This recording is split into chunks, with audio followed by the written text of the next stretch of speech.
The inspiration for this video comes straight after this image, which I've shown you before. It's an example. It's similar to what I'm going to show you, and my explanation at the time, I think it was around the time I was making the Dolmen series of 3. So the example that's on the right hand side of the screen is how I am saying that this site here came about.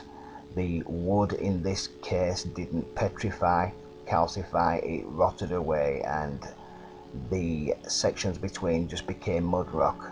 You know, we are looking at a small site here. It's just a simple roundhouse. Probably it had a grass roof, something simple, but it is indeed mud rock.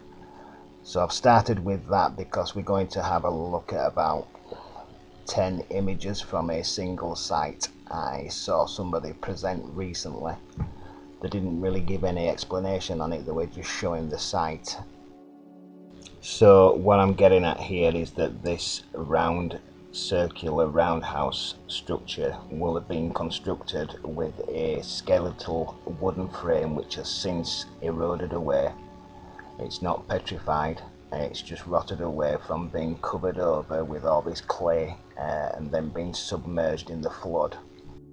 And even though we are looking at a site that's literally been uncovered in front of our eyes, archaeologists will have been removing bits and pieces as they go, the pieces that they didn't understand or couldn't put together or even remove to be cleaned and put back later, which more than likely won't be put back later. They will just leave it looking like some type of star clock, you know, a sundial, something like that.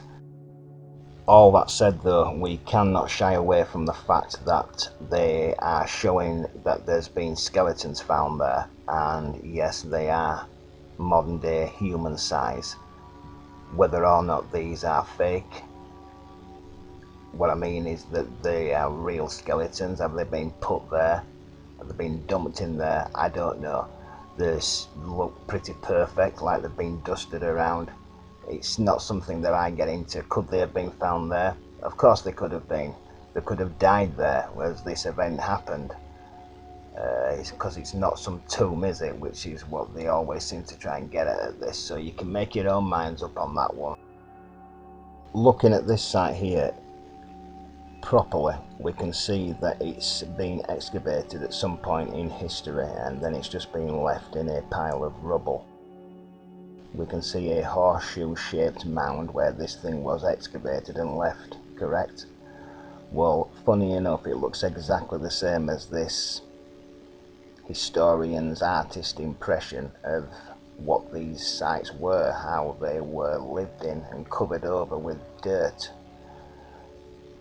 Which is clearly wrong because I've just explained what's happened to these sites, and funny enough, it goes for a lot of these things that I'm going to show you next, which got me thinking about once archaeologists have had their hands on a site again, because we just take for granted that what we call dolmens were found like that, and it seems to me that many of them, not all, will have been excavated either from a mound or pulled out of the ground and then just stacked up and made it look like something that somebody stood out of the rain in or something stupid.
I've not looked at this site for many years, and when I looked at it last night, I was blown away.